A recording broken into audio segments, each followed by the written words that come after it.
ඉතින් සාදරයෙන් පිළිගන්නවා අදත් බිස්නස් පොඩ්ඩා අපේ YouTube channel එකට. ඉතින් අද කියලා දෙන්න යන්නෙත් වෙන්ද වගේම සුපිරි බිස්නස් එකක්. මේකෙන් මාසෙකට ලක්ෂ ගණන් හොයන්න පුළුවන් ව්‍යාපාර අවස්ථාවක් සහ ඔයාලා හැමෝම දන්නවා මේක කරන මිනිස්සු වැටිලා නැහැ. මේ කරන මිනිස්සු දුප්පත් වෙලා නැහැ. මේක කරන මිනිස්සු සෑහෙන්න පොහොසත් වෙලා ගෙවල් දොරවල් හදාගෙන වාහන අරගෙන හොඳට සුඛෝභෝගී ජීවිත ගත කරනවා. හරි. ඉතින් ඊට කලින් කියන්න ඕනවා තාමත් මාව subscribe කරලා නැත්නම් subscribe කරලා notification all කරලා තියාගන්න.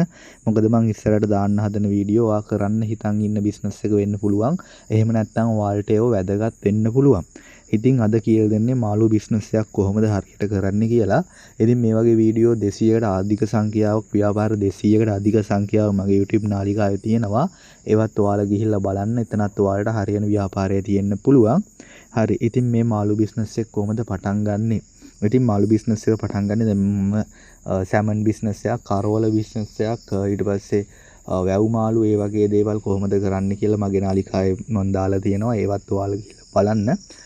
මාළු බිස්නස් එකක් ඉස්සෙල්ලාම ඕගොල්ලෝ පටන් ගන්නවා. ඕගොල්ලන්ට පියාජෝ වීල් එකක් හරි එහෙම නැත්නම් ඩීමෝ බට්ටෙක් වගේ වාහනයක් තියෙන්න ඕනේ. ඒ දෙකෙන් එකක් තියෙන්න ඕනේ. මේ දෙක නැහැ කියලා දැන් මේව කරන්න හදන්න එපා. මොකද ඕගොල්ලොන්ට මේක කුලියට උනත් අරගෙන කරන්න පුළුවන්. එහෙම කරත් ලාභ තියෙන ව්‍යාපාර අවස්ථාවක්. මම A to Z මේක කරන විදිය කියලා දෙන්න යන්නේ. කවුරුවත් කියලා දෙන්නේ නැහැ මෙහෙම මේ මාළු බිස්නස් එක කරන්නේ කොහොමද කියලා. මොකද මේකේ රහස දන්නෝ රසය දන්න කට්ටිය කියලා දෙන්නේ නැහැ. හරි. ඉතින් ඕගොල්ලෝ ඒ විදියට ඕගොල්ලොන්ට අවශ්‍ය මාළු තියෙන ප්‍රදේශ වලින් ගන්න ඕන. සාමාන්‍යයෙන් හම්බන්තොට, ඊට පස්සේ මාතර, ඊට පස්සේ දික්වැල්ල, කුඩාවැල්ල, නිල්වැල්ල, දෙවුන්දර, ගන්දර, කීරින්ද, ඊට පස්සේ වගේ මීගමුවේ වගේ ඔයාලා ඉන්න ප්‍රදේශයේ අනුව ළඟම පියර් එක කොහෙද කියලා බලලා එම පියර් එකෙන් ඕගොල්ලොන්ට ඒ මාළු ලබා ගැනීමේ හැකියාව තියෙනවා. ඉතින් ඒ ගත්ත මාළු මෙන්න මේ A to Z කියලා දෙන්නේ කොහොමද මේ විදියට මාළු බිස්නස් එක කරොත් ගොඩ යනවා වැටෙන්නේ නැහැ වටන්නත් බෑ කවදාවත්. හරිද? ඒ ගත්ත මාළු ඕගොල්ලෝ ඩීමෝ බට් එක මම අර කලින් කිව්ව විදියට වීල් එකක් හෝ මොකක් හරි වාහනයක් ඕගොල්ලෝ හොයාගන්න ඕන. මේක ඕගොල්ලොන්ට ෆුල් ටයිම් පාර්ට් ටයිම් කියන විදිහ දෙකටම කරන්න පුළුවන්. ෆුල් ටයිම් කරනවා නම් වැඩි හොඳයි මේ වැඩේ. ඉතින් ඊට පස්සේ ඕගොල්ලෝ තරාදියක් සහ මාළු පෙට්ටි 5ක් 6ක් අඩුම ගන්න ඕන. ඒ ටික ලෑස්ති කරගන්න ඕන. ඊට පස්සේ ওই ටික ලෑස්ති කරගෙන ඕගොල්ලෝ ඉස්සෙල්ලා මේ මාළු බිස්නස් එක කරන්න ඕන. ඕගොල්ලෝ යන්න ඕන මේ මාළු අරගෙන මාළු නැති ප්‍රදේශවල. ඒ කියන්නේ ගොඩාක් දුර යන්න නෙවෙයි. මාළු තියෙන ප්‍රදේශවල වුණත් ගම ඇතුලේ, ඒ කියන්නේ මුහුදට ආසන්න නැති ගමක ඇතුලේ යනකොට පොඩි ස්පීකරයක් දාගෙන ඒ සවුන්ඩ් එක දාගෙන ඔයාලා දන්නවා ඒ මාළු විකුණන සවුන්ඩ් එක. අන්න ඒ සවුන්ඩ් එක ස්පීකරෙන් දාගෙන ඔයාලට කෑ ගහන්න කිසිම දෙයක් නැහැ. ගිහිල්ලා දෙන්න තියෙන්නේ. එතකොට මේක කොහොමද ලාභේ තියෙන්නේ? මේකේ සාමාන්‍යයෙන් ලාභේ තියෙන්නේ මෙහෙමයි. ඔයා මාළු කිලෝ එක 300ට ගන්නව නම් 600ට 700ට තමයි මාළු කිලෝ එක වාගේ නිහිල්ලා විකුණන්නේ. එතකොට එකකට එකක් මේ බිස්නස් එකේ ලාභේ තියෙනවා. මම අර ඩීමෝ බට් එක වගේ එකක් ඕගොල්ලොන්ට මේක පටන් ගන්න තැන යෝජනා කරේ ඒ වගේ වාහනයක තෙල් අඩු පිරිවැයකින් සහ නඩත්තු අඩු වාහනයක් තමයි ගොඩක් ඕගොල්ලෝ දැකලා ඇති. ඒක නිසා තමයි ඔය ඩීමෝ බට් වාහන මේ මං කියන මාළු බිස්නස් එකට යොදාගන්නේ. ඉතින් ඒ විදියට ඕගොල්ලොන්ට ගෙවල් වලට ගිහිල්ලා සප්ලයි කරන්නත් පුළුවන් මාළු. ඒ විදියට මම tuna.lk එක හරහා ඕගොල්ලොන්ට කොහොමද මාළු ව්‍යාපාරය සාර්ථකව කරගෙන යන්නේ කියලාත් වීඩියෝ එකක් දාලා තියෙනවා. ඒකත් ඕගොල්ලෝ ගිහලා බලන්න. හරි. ඊට පස්සේ අපි කතා කරමු මේ වීඩියෝ එක අතරතුර දිස්සන රූප රාමු වල වගේ ඕගොල්ලෝ දැන් අර බිස්නස් එක ඔයා හරි කවුරු හරි යොදවලා හරි කරගෙන යනවා. ඩ්‍රයිවර් කෙනෙක් යොදවනවා නම් ඩ්‍රයිවර්ට පඩියක් සහ තෙල් සහ ගෝලයක් දානවා නම් ඔහුගේ පඩිය දීලා ඉතුරු ලාභය තමයි දැන් රුපියල් 50000ක මාළු ඕගොල්ලෝ අදගෙන අල්ලා. ඒකෙන් රුපියල් ලක්ෂයක් හෙව්වොත් ඔයාලට ලාභය 50000යි. ඒ 50000න් තමයි ඩ්‍රයිවර් පඩි තෙල් ගෝලකුලි ඔක්කොම ඇතෑරලා අයිස් වලට ඔක්කොටම ඇතෑරලා ඒගොල්ලොන්ට තේ බොනවා නම් ඒ කීයක් හරි දෙනවනම් ඒක ඕගොල්ලොන් කැමැත්ත අනුව ව්‍යාපාරය කරන්නේ. ඔයාලා සමහර මාළු මුදලාල නම් දවසකට පොඩි ගාණ රුපියල් 200ක් වගේ දෙනවා ඒගොල්ලොන්ට තේ බොන්න. ඒ ඔක්කොම ඇතෑරලා ඉතුරු ලාභය තමයි ඕගොල්ලොන්ට ගන්න වෙන්නේ. ඉතින් මං කියන්නේ 50000ක් බෑ මේකෙන්. ඒ කියන්නේ 50000ක් බෑ කියන්නේ එකපාර බෑ. ඔයාගේ ව්‍යාපාරේ ග්‍රෝ වෙන්න ඕන. සාමාන්‍යයෙන් රුපියල් 10000ක විතර ශුද්ධ ලාභයක්. රුපියල් 10000ක් ගෙට ගන්න පුළුවන් පිරිසිදු සල්ලි ඔයගොල්ලොන්ට හවසට. ඉතින් මේ ගෝලයක් කවුරු හරි යනවා නම් එයාට උදේ ඔයා පියර් එකට ගිහිල්ලා හෝ එහෙම නැත්නම් විශ්වාසවන්ත කෙනෙක්ගේ මාර්ගයෙන් ඔයාලට මාළු ටික පටවල කිලෝ ගාන බලලා කිලෝ එකක් ගත්ත ගාන ඔයා දන්නවනේ විකුණන්න ඕන මේ ගානට 300ට ගත්තා නම් 700 ගාන කිලෝ එකක් විකුණන්න ඕන කියලා එයාව යවුවට පස්සේ ඕගොල්ලොන්ට කිලෝ ගානත් එක්ක සල්ලි බැලන්ස් එක කොච්චර තියෙද කියලා බලන්න පුළුවන්. ඒ නිසා හොර කරන්න බෑ ඒගොල්ලොන්ට. ඉතින් මෙතෙන්දී ඒගොල්ලෝ කරන තව දෙයක් තමයි දැන් ඔයා 700ට විකුණන්නේ ගොත් 720ට 850ට විතර විකුණලා එතන ඒගොල්ලෝ ගෝලියෝ යම්කිසි මුදලක් ගහනවා. ඒකට තරාදි සිස්ටම් එකක් ගහන්න ඕන. ඒව මං කියන්නම් මේ මූලික පස්සේ කියන්නේ ඒක මූලික ආරම්භය නෙවෙයි. සිස්ටම් කරලා මාළු මෙච්චරයි කෙලවල්ව මේ ගානට විකුණන්නේ කියලා බිල් සිස්ටම් එකක් ගන්න පුළුවන්. ඒ ලීක් පොයින්ට් එකට ඉතින් ඒක මුලින් කරන්න බෑ. මුලින් බිස්නස් එක අල්ල ගන්න ඕන. ඒ නිසා ඒක ප්‍රශ්නයක් කරගන්න එපා මුලින්ම. හරි. ගෝලෙට සාමාන්‍ය රුපියල් 2000ක් විතර තමයි දවසට දෙන්න ඕන. වාහනේට ඩ්‍රයිවර්ටත් 1500ක් විතර තමයි දෙන්න ඕන.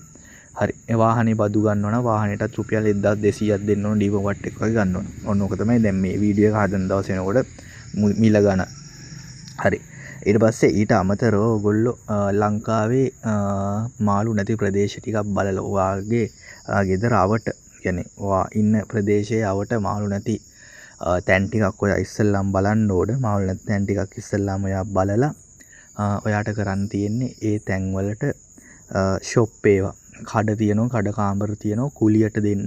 අන්නේ කුලියට දෙන්න තියෙන කඩ කාමර ඔයා ගන්න ඕන අවුරුද්දකට හෝ අවුරුදු දෙකකට ඇග්‍රීමන්ට් එකක් ගහලා ඔයා ඒ කඩ කාමරයක් කුලියට අරගෙන වීදුරු ගහලා මම මේ වීඩියෝ එකේ දිස්සෙන ආකාරයට ඔයාට පුළුවන් මාළු කඩ ටිකක් හදාගෙන යන්න. එතකොට කඩ 3ක් ඇදුවොත් ඔයා උදේ ලෝඩ් එක ගහන් එනවා ෆුල් කට කපලා ගහන් එනවා ඩීමෝ බට්ටගේ. ඊට පස්සේ එන ගමන් කඩවල් වලට දාලා ඉතුරු ටික ඔයාලා ගෙනියනවා හවස කියන්නේ උදේම ඒ ගමන්ම ගෙනියනවා මේ ඔය ගම්මානවල විකුණන්න. හරිද? එතකොට ගම්මානවල විකුණද්දි වාගේ වාහනේ බඩු ඉවරුනොත් ආයි ඔයා අර ළඟම තියෙන වාගේ මාළු ෂොප් එකට ගිහිල්ලා එතනින් තව ටිකක් දාගෙන තමයි යන්නේ. හරි. ඊට පස්සේ මේක ෆ්‍රීසර් ගන්න ඕන. ෆ්‍රීසර් කියන්නේ ඔය මේ බීම හයි කරන ෆ්‍රීසර් තියෙන ඔය අයිස්ක්‍රීම් මේව දාන කඩවල තියෙන්නේ. ඒ ෆ්‍රීසර් එකක් අරගෙන ඔයා මේ මාළු ඉතුරු වෙන මාළු ටික ඔයා හවසට ඔයාගේ වාහනේ ඉතුරු වෙන මාළු සහ කඩවල වල ඉතුරු වෙන මාළු ගෙනල්ලා ඔයා ගෙදර හරි කොහේ හරි ෆ්‍රීසර් ගත කරන්න පුළුවන්. එහෙම නැත්නම් ඔයාලා කඩවල් වලම ෆ්‍රීසර් එකේ දාලා තියන්න පුළුවන් උදේට ගන්න මේ මාළු. ඊට පස්සේ ඔහෙම කරන්න පුළුවන්. ඊට පස්සේ ඔයාලට තියෙන තව පොයින්ට් එකක් තමයි මේ මාළු දෙවෙනි දවසේ ගන්නකොට පරණ මාළු ටික තමයි ඉස්සෙල්ලාම විකුණන්න ඕන ඔයාලා ගාව තියෙන. ඊට පස්සේ තමයි ඔයා ගෙනාපු අලුත් මාළු ටික විකුණන්න දාන්න ඕන. දැන් එතකොට මේ මාළු බිස්නස් එකේ ලොස්ට් එකක් යනවා, වේස්ටේජ් එකක් යනවා. යන්නේ නැති බිස්නස් එකක් නැහැ. අනේ හැම බිස්නස් එකේම වේස්ටේජ් එකක් යනවා. දැන් මේ වේස්ටේජ් එක එහෙම නැත්නම් අපතේ දැමීම අවම කරගන්නේ කොහොමද? මාළු ප්‍රවාහනයේදී තැලෙන්නේ නැති වෙන්න ගේන්න ඕන සහ මාළු ලෑලි වල දාගෙන ඔයා විකුණන කොටත් ඒ ගැන සැලකිලිමත් වෙන්න ඕන. සෙකන්ඩ් ක්වොලිටි අයිටම් කියලා තියෙනවා මේ මාළුන්ගේ. ෆස්ට් ක්වොලිටි අයිටම් හොඳ මාළු ඔයගොල්ලෝ ගෙනල්ලා ඔයගොල්ලෝ ගාව තියෙනකොට තැල්ල පොඩි වෙලා සෙකන්ඩ් ක්වොලිටි අයිටම් එක 300ට ගෙනල්ලා 700ට විකුණන්න බෑ. සෙකන්ඩ් ක්වොලිටි අයිටම් එකේ මාළු 300ට ගෙනල්ලා 500ට විකුණන්න පුළුවන්. ඒකෙත් ලාභයක්. ඊට පස්සේ ඔයගොල්ලොන්ට මේ ව්‍යාපාරයේදී දැන් 300ට ගෙනාවු මාළු කොහොමවත් විකුණන්න බැරුණා කියමුකෝ 300ටම දීලා දාන්න. හරිද? මොකද එතකොට ඕගොල්ලොන්ට ආවරණය වෙනවා. ඕගොල්ලෝ අතින් ගිහිපු ගාන හරි කොස්ට් එක. ඒ කියන්නේ ඔයාගේ අතින් ගිහිපු ගාන හරි කවර් වෙනවා පාඩුවක් නැහැ. හරිද? තවත් මං කිව්වොත් මේ කරෝල කරන්නත් පුළුවන්. ඉතින් කීයක්ම හරි හම්බ වෙනවා කරෝල කරාම. ඉතින් මං කියන්නේ අතින් ගිහිපු ගාන හරි දෙන්න පුළුවන්. දී ගන්නම් බැරි වුණොත් ගෙනාපු ගානටම දීලා දාම වැඩි ඉවරයි. හරි. ඔන්න ඕක තමයි දැන් මාළු බිස්නස් එකේ සරල සිද්ධාන්තය. දැන් මේ ව්‍යාපාරය ඔයගොල්ලෝ යනකොට රෙජිස්ටර් කිරීමේ කිසිම මේ අවශ්‍යතාවයක් නැහැ ව්‍යාපාරේ. එතකොට දැන් ඔයා සාමාන්‍යයෙන් මොකක් හරි නමකින් තමයි මේ බිස්නස් එක යන්න ඕන. ඔයාගේ මාළු කඩ ඊට පස්සේ මාළු වාහනේ එකම නමකින් අපි උදාහරණයකට හිතමු මොකක් හරි නිරෝෂා සීෆුඩ් හරි මොකක් හරි ඒ වගේ ඕගොල්ලොන්ගේ මොකක් හරි බ්‍රෑන්ඩ් නේම් එකකින් තමයි මේක යන්න ඕනේ. මේක ඉක්මනට ග්‍රෝ වෙන බිස්නස් එකක් නිසා ඔයාගේ බ්‍රෑන්ඩ් නේම් එක රටේ හැදෙනවා. දැන් එහෙම බ්‍රෑන්ඩ් නේම් එකකින් මාළු බිස්නස් කරන කට්ටිය අඩු වෙන. දැන් ඩීමෝ බට්ටගේ මාළු ටිකක් දාන් මේ ඔය ගම්මානවල ගිහිල්ලා විකුණන්නට ඒගොල්ලෝ නමක් ගම බ්‍රෑන්ඩ් එකක් මොකුත් නැහැ. ඉතින් ඒ විදිහට එක වාහන ඊට පස්සේ ඕගොල්ලොන්ට පුළුවන් ටිකක් ලොකු ෆ්‍රීසර් වාහනයක් අරගෙන ලොකු ස්ටොක් එකක් ගෙනල්ලා කඩවල වලට දාලා ඕගොල්ලෝගේ ඩීමෝ බට්ටටත් මාළු ටිකක් දාලා එහෙම කරන්න. එතකොට ඕගොල්ලෝගේ බ්‍රෑන්ඩ් එකක් හදන් යන්නකෝ පොඩි තැනක ඉඳන් අමුතුවෙන් හදන්න දෙයක් නැහැ. හැදිලා තියෙන්නේ ඒ වෙනකොට ව්‍යාපාරයේ සංවර්ධනය වෙනකොට.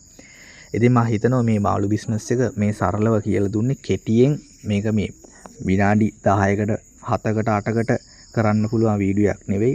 මේ මාළු ව්‍යාපාරය කියන්නේ ලොකු පරාසයක් තියෙන ව්‍යාපාරයක්. ඉතින් එහෙම ලොකු පරාසයක් අරන් කියලා දෙන්න බෑ. ඕගොල්ලොන්ට සරලව කෙටි කරලා කියලා දෙන්න ඕන. මේ ගැන තව වීඩියෝයක් දාන්න ඕන නම් කියන්න. මේකේ නොතේරෙන තැනක් මොකක් කර තියෙනවා යටින් කමෙන්ට් එකක් දාන්න. වීඩියෝ හොඳ ලයික් එකකුත් දාලා එහෙනම් අපිව subscribe කරලා තියාගන්න notification all කරලා අපි ඉක්මනට ඊළඟ වීඩියෝ එකකින් හම්බෙන්තුරු කට්ටියටම ජය වේවා උත්සාරණයි.